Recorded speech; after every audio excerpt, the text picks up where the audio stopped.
Já é reta final CPA 10. Inclusive, nesse momento, eu lhe convido para me auxiliar. E a gente vai montar o resumo, o mapa mental do CPA 10 de módulo 6, onde a gente trata de renda fixa e renda variável. Renda fixa e renda variável. Ah, detalhe muito importante. O módulo 5, que fala de fundos de investimento, mais o módulo 6, renda fixa e renda variável, em CPA 10, somando esses dois módulos, representa 50% da sua prova. Então, redobra a atenção aqui e vai ficar tudo bem. Você vai se sair muito bem, tanto no módulo 5 quanto no módulo 6, que a gente vai fazer um mapa mental nesse momento. Detalhe, antes de a gente ir para o mapa mental, já aproveita e segue as nossas redes sociais bem aqui em cima. Bora fazer esse mapa?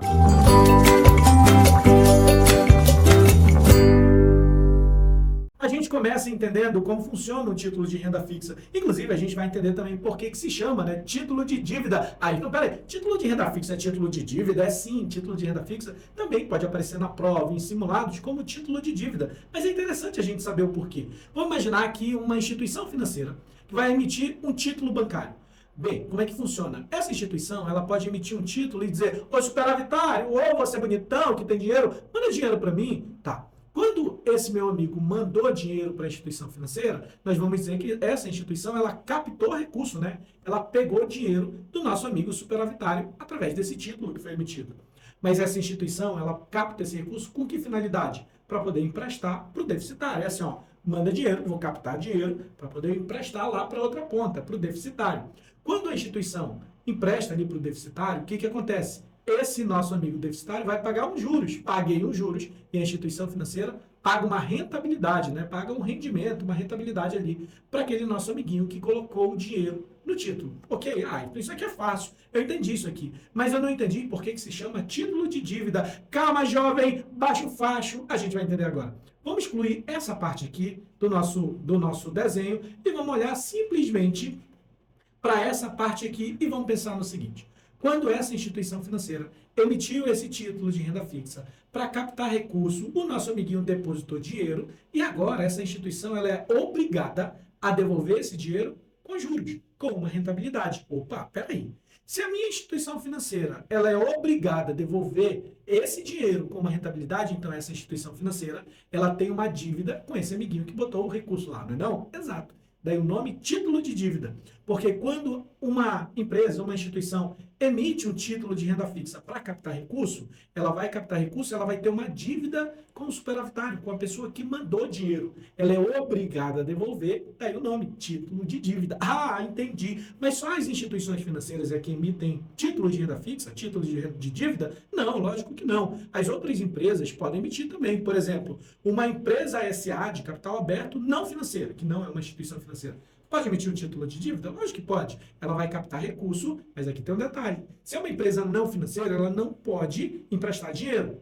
Então, ela vai pegar esse recurso que captou e destinar ali, por exemplo, para uma obra. Uma obra que vai deixar essa empresa mais rica, que vai fazer com que ela tenha mais recurso. Então, é uma obra que vai trazer um crescimento, uma rentabilidade, um crescimento econômico para essa empresa. Dessa forma, a empresa vai conseguir pagar uma rentabilidade ali para o nosso investidor. Então, título de dívida aqui também. A única diferença nesse caso é que o destino do recurso não foi para empréstimos, como aqui no título emitido por uma instituição financeira, e sim por uma obra. Mas é só isso? Não. Várias empresas podem emitir títulos de dívida, títulos de renda fixa, inclusive o governo. O governo emite, você manda dinheiro para o governo através dos títulos públicos federais. O governo vai investir e depois ele é obrigado a lhe devolver esse recurso, título de dívida. Enfim, todos os títulos de renda fixa funcionam dessa forma, tá bom? Tem essa mesma dinâmica. Então, a gente, agora que entendeu, vamos saber como é que funciona a tributação em títulos de renda fixa. Nos títulos de renda fixa, a tributação é assim. Primeiro cobra-se IOF, então, primeiro IOF.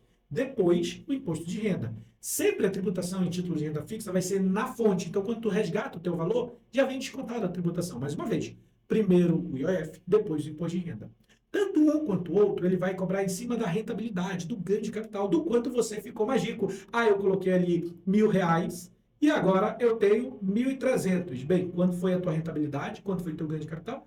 R$ 300. Então, tanto o IOF quanto o imposto de renda, IOF e imposto de renda, vai ser em cima do ganho de capital, da rentabilidade, tá bom? Mas como é que funciona? Como eu disse, primeiro o IOF. E o IOF é uma alíquota regressiva que só cobra do primeiro ao 29º dia de permanência. Então, você entrou ali no título de renda fixa. Ficou um dia, 2, 3, 4, 5, ficou 28, 29 dias. Bem, se você sacar nesse período, você paga IOF, tá bom? IOF, alíquota regressiva que cobra do primeiro ao 29º dia de permanência. Tá bom, e se eu chegar no dia 30, do dia 30 ao infinito e além, não tem IOF, tá bom? Só tem imposto de renda. O IOF só cobra até o 29º dia de permanência. A partir do 30º já não cobra, tá bom? E como é que funciona, então, o imposto de renda? O imposto de renda é pela tabela regressiva da renda fixa, que também depende do prazo de permanência. É assim, permanecer até 180 dias, vai pagar o imposto de renda de 22,5% sobre a rentabilidade, sobre o ganho de capital. De 181 dias a 360 dias de permanência, 20% é a tributação sobre a rentabilidade, sobre o ganho de capital. De 361 dias a 720 dias, 17,5%, e mais de 720 dias, 15% de tributação de imposto de renda sobre o ganho de capital. Aqui não é difícil memorizar. Ó. Aqui desse lado, no prazo, vai multiplicando por 2, né? Exemplo, 180 vezes 2, 360 vezes 2, 720. Simples assim. E desse lado, vai diminuindo de 2,5 em 2,5, ó. 22,5, 20, 17,5 e 15. Então, memoriza essa tabela, é necessário você memorizar e entender essa tabela. O que mais? Tem alguma situação onde eu fico isento de imposto de renda, de tributação? Tem. Olha só, exceções em títulos de renda fixa. Nos títulos de dívida, se esse título tiver uma ligação, seja com agro ou com imóvel, vai ser isento de imposto de renda para a pessoa física. É só para a pessoa física. Pessoa jurídica sempre paga imposto. Então, exemplo, temos ali um título chamado LCI, ó, LCI, e temos um chamado LCA. Vamos utilizar esses dois como exemplo. Letra do crédito imobiliário. Opa, letra do crédito imobiliário. Isso aqui é um título de renda fixa e tem ligação com imóvel. Então, pessoa física é isento de tributação aqui. E pessoa jurídica paga normalmente, tá bom? LCA, letra do crédito do agronegócio. Tem ligação com agro? Ok. Então é isento de imposto de renda para pessoa física. Essas são as exceções, né? Se tiver ligação com agro ou com imóvel, isento de imposto de renda. Ok, para pessoa física. O que mais? Vamos então detalhar esses títulos, né? Começando ali pelos títulos de renda fixa, que são emitidos por instituições financeiras. Quais são eles? Antes de a gente detalhar, falar de um por um, vamos lembrar aqui do FGC. O FGC é uma espécie de seguro, é uma cobertura contra o risco de crédito para alguns títulos, ó, não é para todos, para alguns títulos que são emitidos por instituições financeiras. O FGC ele dá uma cobertura, tá, até R$250 mil por CPF, por CNPJ e por instituição financeira participante. Mas ele é limitado a R$1 milhão no período de 4 anos. O FGC é das instituições financeiras, é uma espécie de seguro bancado pelas instituições financeiras. E aqui tem um detalhe importante. Se é das instituições financeiras, então só vai cobrir título de instituição financeira. Se não for um título que é emitido por uma instituição financeira, eu já sei, não tem FGC, tá bom? E ainda assim, entre os títulos que são emitidos por instituição financeira, nem todos têm FGC, somente alguns. Tá? A gente tem uma exceção para o FGC quanto ao valor, porque eu disse que o FGC ele tem valor de até 250 mil. Porém, entretanto, todavia, tem um título chamado DPGE, Depósito a Prazo com Garantia Especial. Esse garantia especial é porque a cobertura do FGC ali é até 40 milhões, ele tem uma garantia estendida maior, né? Até 40 milhões. Agora sim, dito isso, vou falar então desses títulos de renda fixa que são emitidos por instituição financeira. Começando ali por poupança, LCI e LCA. Como é que funciona? Poupança, sim, tem FGC, tributação, isento de imposto de renda para a pessoa física, porque a poupança ela tem a exigibilidade, ela tem a ligação tanto com agro quanto com o imóvel, que é assim, ó. Quando você manda dinheiro para uma poupança, mandei dinheiro para uma poupança, seja qual banco for, tá? Mandei dinheiro para a poupança. 2/3 desse recurso, obrigatoriamente, ou tem que ser destinado para o financiamento imobiliário ou para o financiamento rural, para o agro. Então, aqui, ó, já que tem ligação com agro ou com imóvel, isento de imposto de renda para a pessoa física. Ok, maravilha. Como é que funciona? Aqui a rentabilidade vai utilizar a data aniversário como padrão. Isso significa que se você faz um depósito, por exemplo, numa poupança, no dia 15 de janeiro, só um exemplo, 15 de janeiro, o que vai acontecer é que ele só vai render dia 15 de fevereiro, ó. A gente usa aqui o termo mêsversário, né? Mêsversário, só rende no mêsversário, ok. Se eu depositei, então, no dia 30 de janeiro, vai render no dia 30 de fevereiro? Não, né? Não tem 30 de fevereiro, como então que rende? Bem, se houver um depósito no dia 29, no dia 30 ou no dia 31 na poupança, não tem rendimento.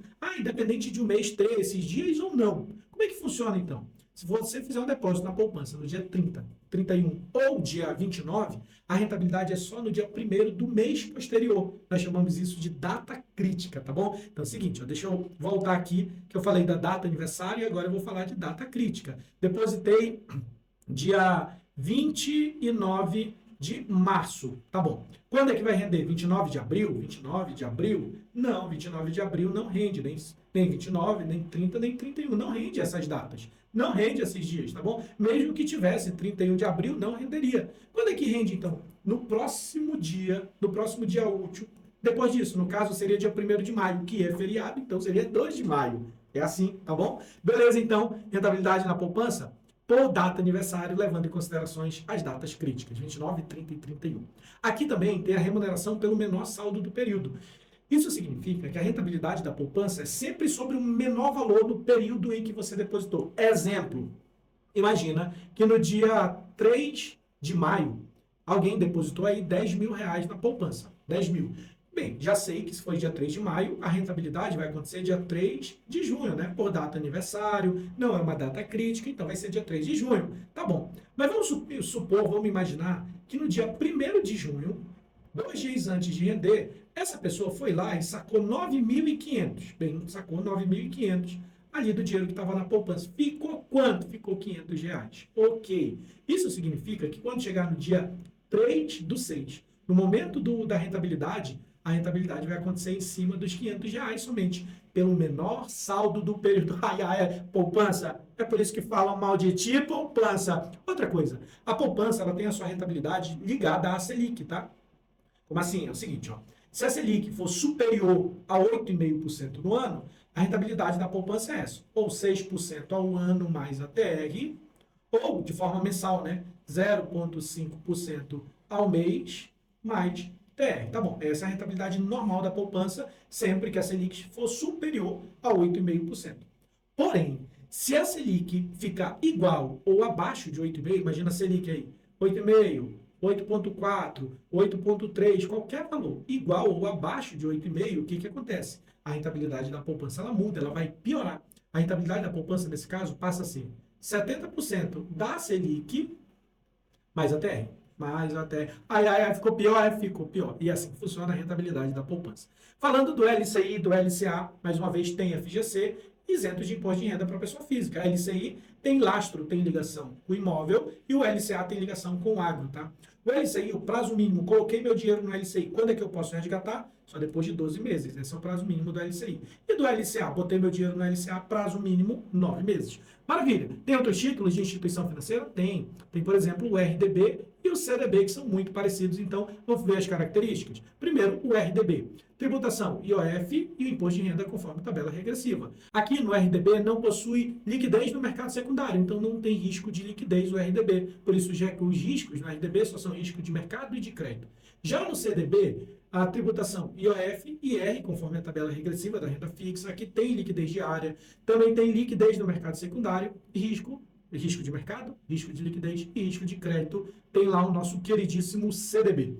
A gente fala também da letra de câmbio, né? A letra de câmbio é igual ao CDB. O que muda, então, é o emissor. Quem emite a letra de câmbio, a LC, é uma financeira, uma sociedade de crédito, financiamento e investimento. E aí está a principal característica, a principal mudança, né? Do letra de câmbio, do LC, para o CDB. Então, letra de câmbio tem FGC, é o CDB das financeiras, tributado conforme a tabela regressiva da renda fixa, e tem risco de crédito, mercado e liquidez normalmente. A gente fala também do DPGE. DPGE é depósito a prazo com garantia especial, que sim, tem FGC e tem uma garantia estendida para o FGC, né? Até de 40 milhões. Ó. DPGE tem FGC até 40 milhões. Tributação conforme a tabela regressiva da renda fixa, risco de mercado de crédito e é destinado somente para o investidor final. O que é isso, hein? Somente investidor final. É que uma instituição financeira não pode comprar, não pode adquirir o DPGE de outra instituição financeira. Para finalizar, esses títulos emitidos por instituição financeira, vou falar da compromissada, que é aquele título emitido com uma garantia de recompra. Ó, adquire o título e quando você precisar, eu recompro de você, eu compro de volta. Isso é um título de renda fixa emitido por uma instituição financeira. A tributação, conforme a tabela regressiva da renda fixa, é um compromisso de recompra, né, o que eu acabei de explicar, e aqui tem um detalhe. Ó. Quanto à compromissada, pode ter FGC. Nem toda compromissada tem FGC, mas hoje em dia a maioria tem. Por quê? Compromissada é assim, ó, terá FGC se e somente se for uma compromissada que tiver lastro em debênture do mesmo conglomerado emitida após 8 de março de 2012. Ok, maravilha, esses são os títulos emitidos por instituição financeira, títulos de renda fixa. Vamos seguir? Vamos falar de outros títulos de renda fixa, agora emitidos por empresas, ou ainda por órgãos, ou por instituições que não são uma instituição financeira. Isso já faz eu lembrar de uma coisa.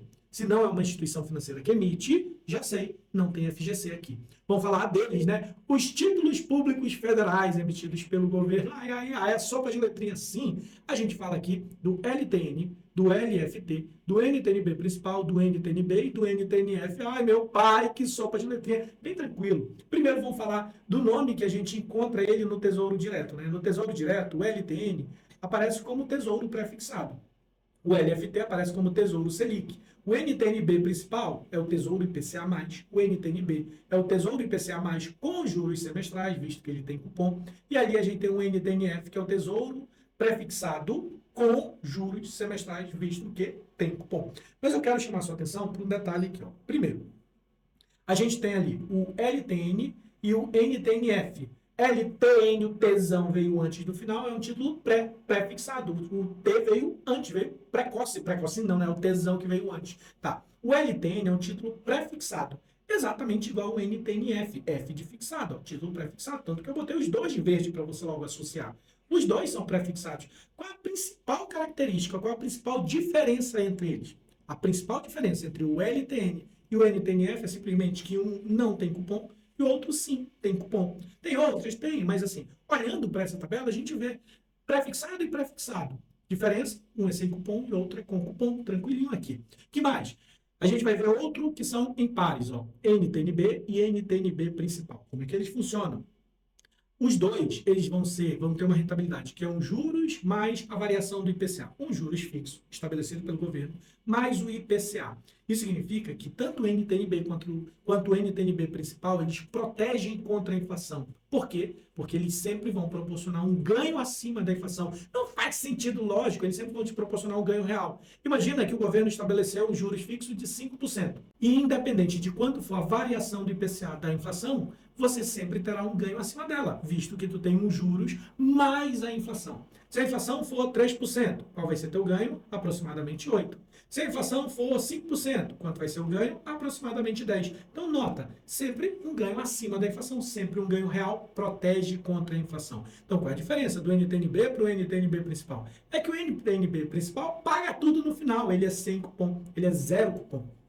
Já o NTNB, ele tem cupom. Então, nota essas características. Ó, a gente viu ali os prefixados. Diferença entre um e outro é o que tem cupom e o outro não. Agora, aqueles que protegem contra a inflação também funcionam de forma similar. É que um tem cupom e o outro não. A gente sobrou ali o LFT, que é o pós-fixado, né? Pós-fixado na Selic Over, também é sem cupom. Aposta na alta da Selic para poder ter uma maior rentabilidade. Bem, esses são os títulos públicos federais, mas acabou? Não, tem mais. A gente fala, por exemplo, do Renda Mais. O Renda Mais também é um título público federal que tem como objetivo, né, fazer com que você guarde dinheiro para o teu momento de aposentadoria. Inclusive, o fluxo de recebimento aqui fica restrito para os últimos 240 meses antes do vencimento, não é não? E o Educa Mais, que tem como objetivo você acumular um recurso para ajudar ali no financiamento educacional, né? Financiamento educacional para os filhos, por exemplo, para o cônjuge ou para qualquer outra pessoa. O Educa Mais, ele proporciona um fluxo de recebimento para os últimos 60 meses antes do vencimento do título do Educa Mais. Ok, maravilha. Mais uma vez, nada disso aqui tem FGC, tá? Não é emitido por instituição financeira, não tem FGC. Vamos falar então de títulos que são emitidos por empresas SA, de capital aberto, mas são empresas não financeiras. Aí, como assim uma empresa não financeira? A Vale, por exemplo, é uma empresa não financeira. A Petrobras é uma empresa não financeira. O Itaú, não. Itaú é uma empresa financeira, não cai em pegadinha, não. A gente vê, por exemplo, entre os títulos emitidos por empresas SA não financeira, a nota promissória, né, que não tem FGC, já falei isso. É tributado conforme a tabela regressiva da renda fixa e não tem garantia nenhuma, sem garantia. É um título de curto prazo, sendo que o prazo é de no mínimo 30 dias e no máximo 360 dias. A gente fala também da debênture, que também não tem FGC. A debênture, ao contrário da nota promissória, ela pode ter garantia, tá? Ela pode ter, ó. Enquanto a nota promissória ela é sem garantia, a debênture ela pode ter uma garantia que é a real, flutuante, quirografária ou ainda subordinada. Ela pode ter uma dessas garantias. A debênture é um título que nós classificamos como título de médio ou longo prazo, visto que uma debênture ela vai ter um prazo bem superior, tá bom? Quais são os tipos de debênture? Simples, conversível, permutável e também tem a debênture incentivada. A principal característica de uma debênture incentivada é que ela é isenta de imposto de renda para a pessoa física, beleza? Uma empresa SA não financeira ela pode captar recursos para destinar para uma obra específica que vai deixar um legado, uma obra de infraestrutura que vai deixar um legado para o país, por exemplo, construir um aeroporto, ampliar a malha elétrica, isso tudo é bom para todo o país. Então essa empresa, nesse caso, pode emitir uma debênture incentivada, isento de imposto de renda para a pessoa física. Mas é só a debênture incentivada que é isenta de imposto de renda. As demais, elas cobram a tributação normalmente, tá? Então, tributação em debênture, conforme a tabela regressiva da renda fixa, exceto as debêntures incentivadas, que elas são isentas de imposto de renda para a pessoa física. Ok, ficou fácil. Vamos falar agora da estruturação da oferta pública e depois a gente fala dos títulos de renda variável para concluir esse nosso resumo. Começando ali pela estruturação, né? Quando a gente fala da estruturação da oferta pública, é desse processo inteiro. Imagina que essa empresa, que eu vou chamar de empresa emissora, quer emitir um valor mobiliário. Pode ser de tanto de renda fixa quanto de renda variável, tá? Exemplo, imagina que essa empresa emissora quer emitir debêntures. Debênture é um título de renda fixa. Ou ela pode dizer, não, quero emitir ações. Ações é um título de renda variável, é um ativo de renda variável. Mas em todos os casos, tanto debênture quanto ações são valores mobiliários. Valor mobiliário para ser emitido tem que passar por uma oferta pública. Oferta pública, tá? Pública. Que essa oferta pública vai ser estruturada ou por uma corretora, ou por uma distribuidora ou um banco de investimento. Só esses três que podem fazer isso, tá? Corretora, distribuidora ou banco de investimento. Se for um banco múltiplo, tem que ter a carteira de investimento aí também.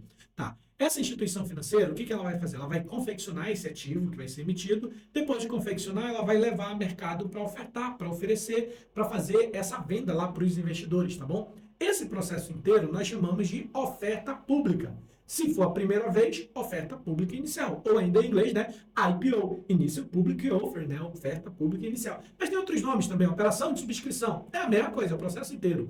Operação de underwriting. É a mesma coisa, é o processo inteiro. Oferta pública. É a mesma coisa, é o processo inteiro. Tá bom? Essa oferta pública, ela tem alguns modos de ser negociada, né? E nós chamamos isso de tipos de serviço prestados, ou ainda quais são os tipos de garantia de oferta pública. Pode ser, por exemplo, uma oferta pública com garantia firme. A garantia firme, isso significa que na oferta pública o risco é todo dessa instituição financeira que foi contratada. Visto que, se ela confeccionar, foi contratada, vai confeccionar os valores imobiliários, vai levar ao mercado. Se não vender tudo, essa instituição financeira vai adquirir, ela vai comprar para ela. Então, na garantia firme, essa instituição financeira, ela diz assim, ó, eu garanto que eu vou vender tudo, porque se eu não vender os valores imobiliários, os ativos, as debêntures, as ações, seja lá qual for o valor imobiliário, eu compro para mim, eu fico para mim. Então, o risco é todo dessa instituição financeira. Tá bom. Tem também um tipo de serviço chamado melhores esforços, ou ainda o tipo de garantia melhores esforços, onde o risco é dessa empresa, da empresa emissora. Por quê? A instituição financeira que vai fazer a estruturação da oferta pública, caso ela não consiga vender tudo, ela devolve os valores imobiliários ali para a empresa emissora, né? Ó, me esforcei ao máximo, não vendi, pega de volta. Nesse caso, o risco dessa operação é todo ali da empresa emissora, porque ela pode, inclusive, nem ter captado recurso suficiente para cobrir ali as suas despesas, não é não? E tem também a garantia residual, ou ainda stand-by, que o risco vai ser dividido entre a empresa emissora e a instituição financeira que foi contratado para fazer a operação da oferta pública, na estruturação da oferta pública, visto que se os ativos, os valores imobiliários não forem todos vendidos, esse residual que ficar vai ser dividido entre as partes, ó. Eu vou ofertar. Se eu não vender, eu espero um pouquinho, aguardo, faço uma nova oferta. Se eu não vendo de novo, a gente divide o residual. Fica uma parte para você e uma parte para cá. Então, aqui o risco é dos dois, tá? Mas já que a gente está falando de ofertar, né, um valor imobiliário, nessa estruturação, como é que a gente chega na precificação? Como a gente define o preço desse ativo? Imagina uma ação. Por quanto essa ação vai ser vendida? Para isso existe o processo de book building. O book building é um procedimento de coleta tanto de intenção de investimento quanto de precificação do ativo. No processo de book building, essa instituição financeira tanto vai verificar pessoas interessadas para adquirir aquele ativo, quanto vai conseguir precificar, achar o valor de negócio, o valor de oferta desse ativo de valor imobiliário. Maravilha, vamos então agora seguir para a renda variável e vamos ver como é que funciona. Eu trouxe aqui as principais características da renda variável. Ativos de renda variável são de propriedade do comprador.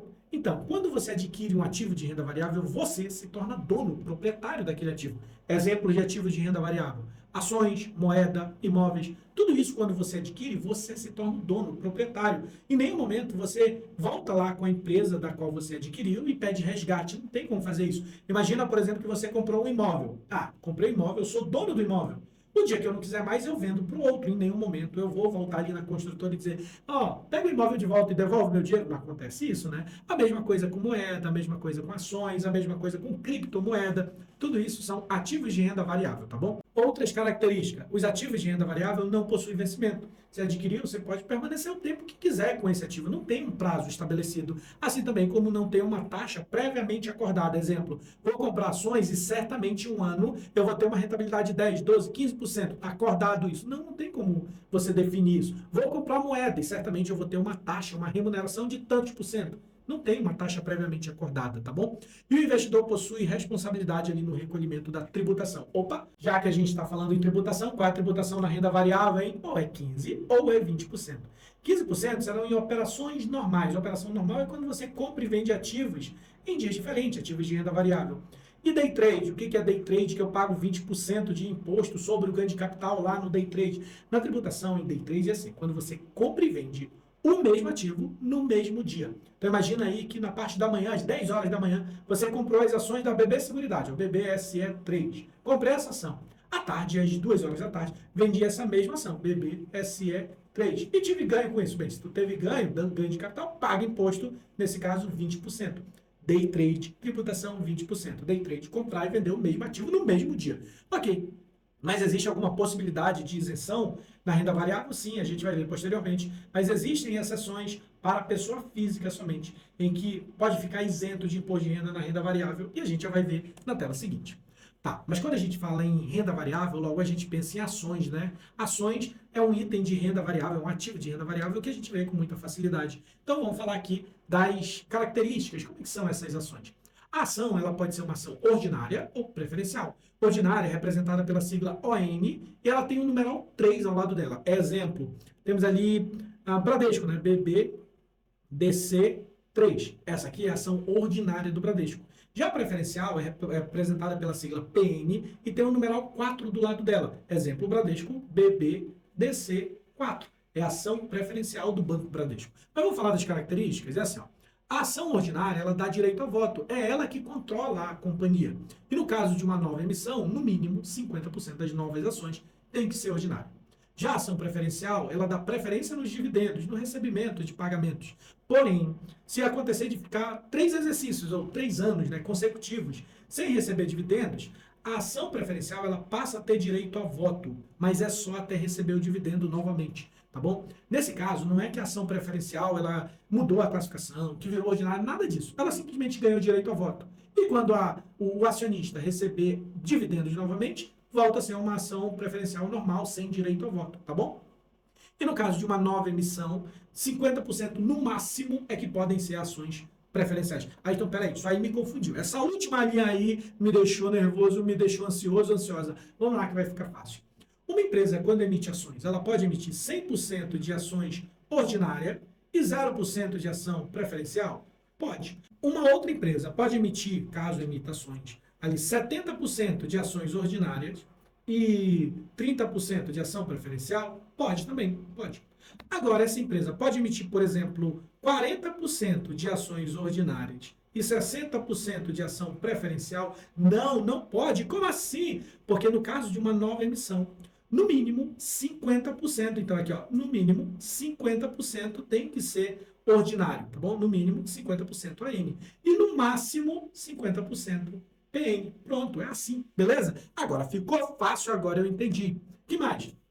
A gente vê também as ações Unity, né? Unity, então que ação é essa, né? Eu vejo lá, por exemplo, SAMB11, ó. SAMB11 é uma ação Unity. A ação Unity é um empacotado de ações contendo ordinária e preferencial, nada mais do que isso. Não é uma modalidade nova, é um empacotado de ações, tá? Tem uma parte ali de ordinária e uma parte de preferencial. Simples, somente isso. Detalhe importante, ações não têm risco de crédito. Ó, ação não tem IOF, IOF não tem ações. Risco de crédito, risco de crédito também não tem ações. Guarda essa informação. Ah, então por que não tem risco de crédito? Porque você se tornou proprietário da ação. Você em nenhum momento vai voltar e dizer, ô empresa, devolve meu dinheiro que eu vim resgatar. Você não faz isso.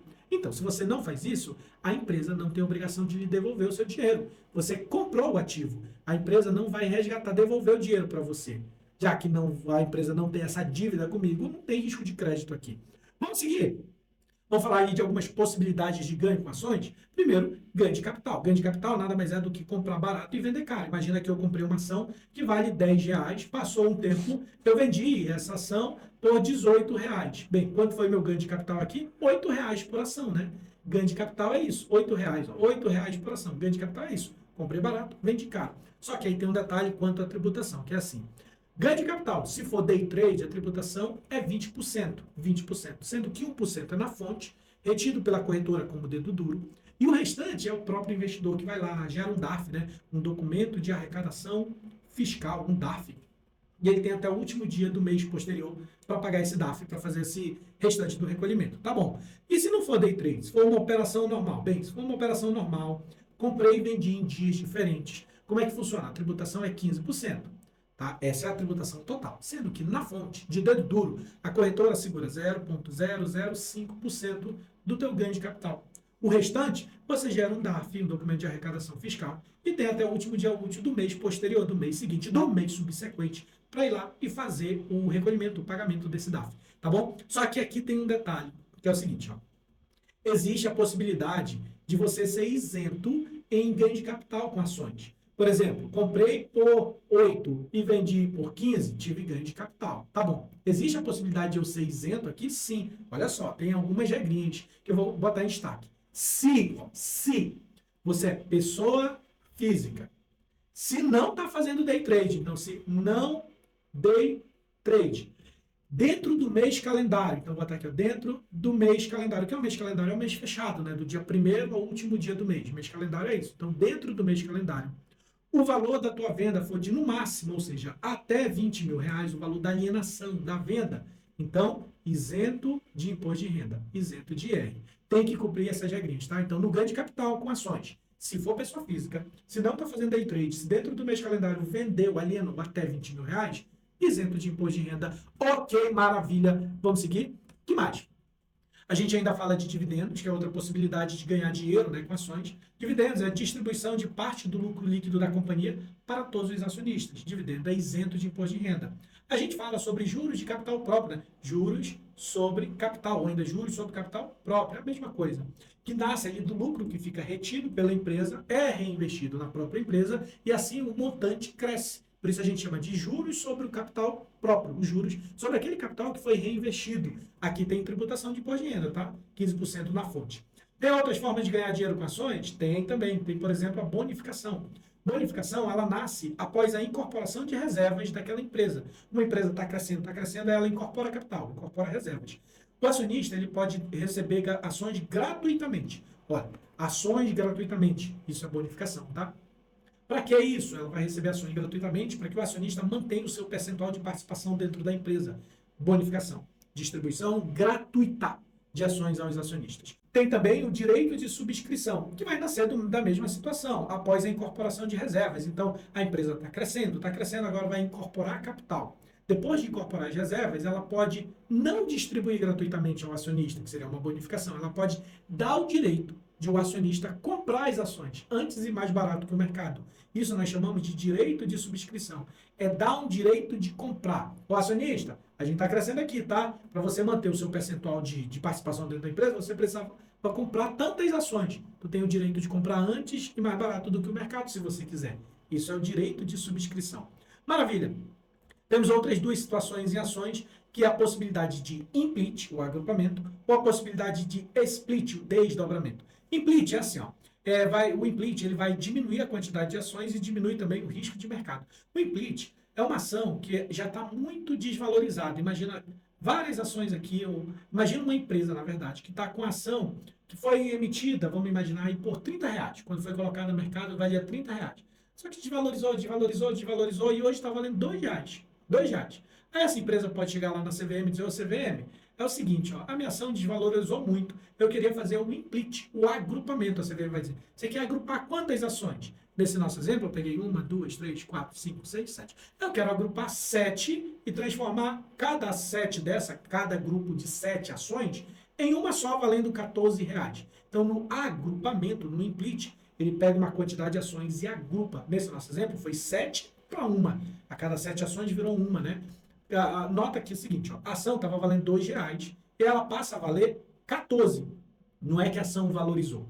O preço aumentou porque elas foram unificadas. Isso é o split, tá bom? E o split? O split é o processo inverso a isso. Imagina, então, que a ação ela foi emitida por R$30, tá bom? E agora ela já está valendo 150, que convenhamos é um valor alto para a ação.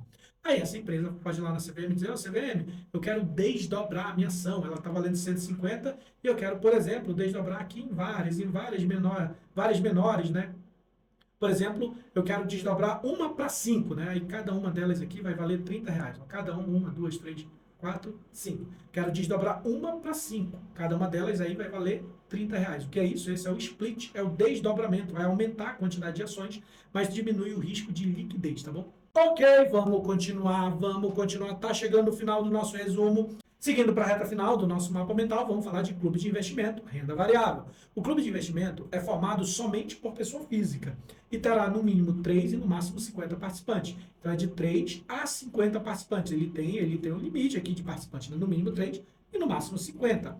Sendo que um único desses participantes, uma única pessoa que faz parte do clube, ela pode ter no máximo 40% do patrimônio líquido desse clube. Então imagina, e vamos trazer isso para valores, né? Imagina que a gente montou um clube aí que tem 10 milhões de reais. 10 milhões de reais, tá bom. Aí tem um amiguinho ou uma amiguinha, ó.